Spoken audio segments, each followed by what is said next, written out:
Hello and welcome. I am Erica Latrice. I am so excited about today's message. If you don't know me, my passion, my purpose is helping you to live yours. And I specialize in the areas of PR, media, marketing, and right now ministry. For the purpose of this message to just encourage you all today, because I know how it can feel going throughout the day and just needing that refuel, needing a word of encouragement to keep pressing, to keep going. So today's message that I want to share with you is what's holding you back. This is such an important question that we need to be asking ourselves if we have a desire to do more, to be more, to show up in this lifetime. And so I do have one of my favorite verses. I feel like every verse is my favorite, but this is one of my favorites too, from Romans 8. So if you want to read along with me, you can go grab that. Romans 8 is where we'll be reading from, and I'll be right back in just a second so we can dig a little bit into this topic of what's holding you back.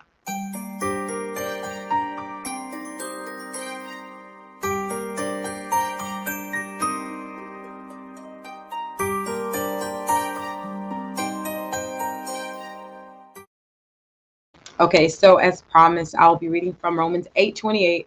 And we know that in all things, God works together for the good of those who love him and are called according to his purpose.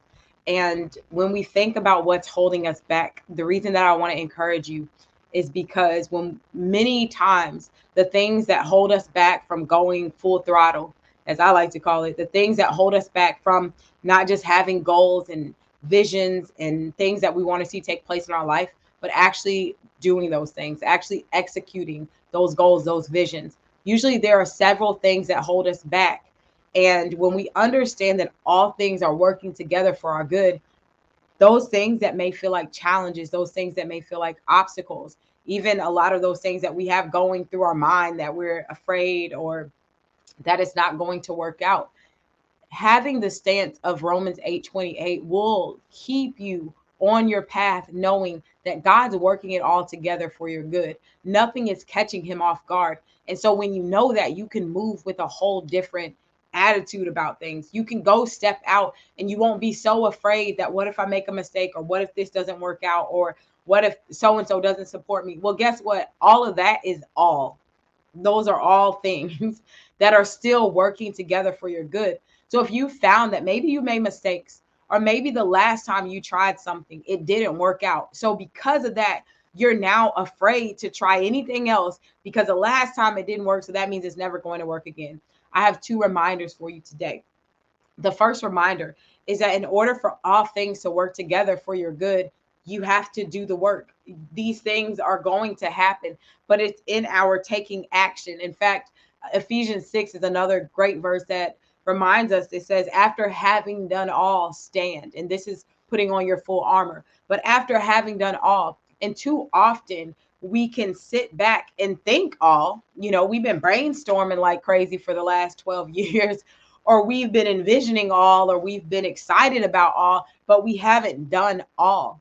And so, my question to you today is what's holding you back?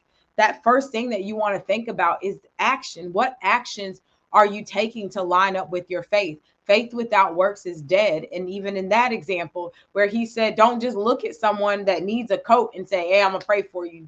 Faith, praying for you, fam, praying for you, sis. But you don't come with the coat. And I feel like so many people, we can cop out with this mentality that things are just supposed to happen, or because it happened with seemingly with ease for someone else, if it's not happening with what should be ease for us, then that's a sign that we need to not take action. So really sit in that question of what's holding you back, because I hear these stories all the time. Like someone had an idea, they tried it for 3 days and it went wildly successful. But no one talks about like the 15 years that led up to the 3 days, or the resources that they had accumulated that made it a 3 day thing. And so that all goes back to what I talk about a lot, like comparisons, or we don't have time for that anyways. But also, I want you to get down to the bottom of your answer to that question. What, if anything, is holding you back from showing up in your fullness? What, if anything, is holding you back from carrying out the vision that you know God has called you to? What, if anything, is holding you back from taking action on a consistent daily basis, trusting that all things are working together for the good? And then, along with action, is the second thing that I want to encourage and remind you of today is to audit. sometimes we can be like king and queen action taker. Like, I'm taking all this action. And I had a coach, I'll shout her out, Angel Richards. She shared such a good tip with me, because sometimes we can feel like I'm doing my best, I'm putting everything out, I'm doing all that I can think to do. And the quote that she said to me was, find a better best. And it's so true, because we can get so caught up in how much action we've taken. And really, when you do, I have an exercise for those of you that, if you want to know like how you can overcome this, just message me or comment, and I'll give you this free training, free download that's going to help answer this question for you if you're serious about going deeper. But sometimes we can feel like we're just doing so much and so much and so much, and there's no fruit from it, and there are no results, and I'm tired and I quit and forget about it. It's not worth it. And when we understand that the time that it takes to execute whatever it is that you've been called to execute, it's just going to take that amount of time. But what we can get caught up in is being ready to throw in the towel if it doesn't happen fast enough. Let's say that you have a vision, and let's say that you're hoping it's going to happen in 6 weeks. You're hoping it's going to happen in 6 weeks, but all in all, at the end of the day, it's going to end up taking 5 years. And so many people will get at like week 7 and week 8 and say, you know what, forget it. I can't do this anymore. I quit, right? By week 7 and 8, now you're going to guarantee that you're going to spend the next 5 years doing nothing, or doing like something that's so far from getting you to where you want to be that you're going to miss out anyways.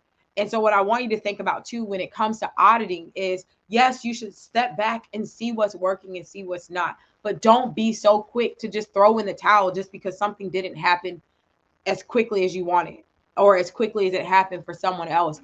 The auditing piece of this is literally, I like to think of it in the way that I approach it, is just taking it back to God.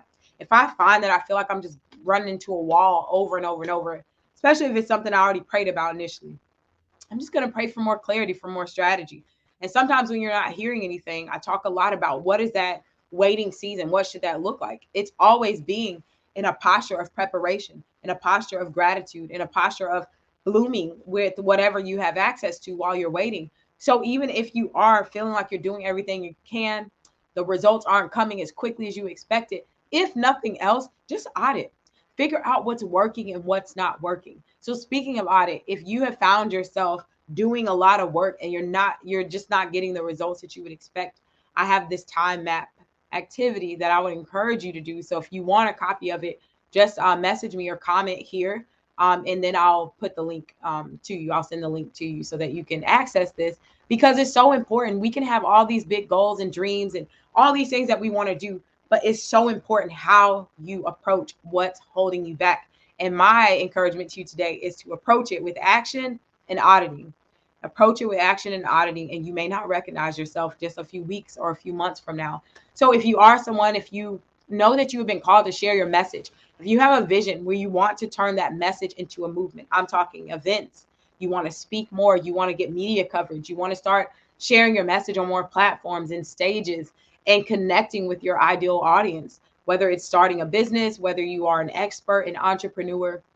I specialize in helping women turn their messages into a movement. I love doing this. I have live events coming up. And so if you are interested, you can go to standonyourstory.com and submit your application there. If you have questions or you just need a strategy session and some support, you can email me at info@ericalatrice.com. And that's going to get you all plugged in. Y'all, that is my message today. It's time for some action and auditing. I feel like this wasn't even that long. So you can go and apply it. And then again, you can go back and read in Romans 8:28 that I referenced. And even Ephesians 6 is another great place to start when it comes to how do you position yourself to start seeing things take place from God's standpoint. So that's it, y'all. I will see you in the next video. If this encouraged you, if this inspired you, tag someone, tell someone, and subscribe. Subscribe here wherever you're watching this. That's the best way that you can support, is by subscribing to the channel and sharing it with someone else. So make sure you drop those comments. Let us know where you're streaming from.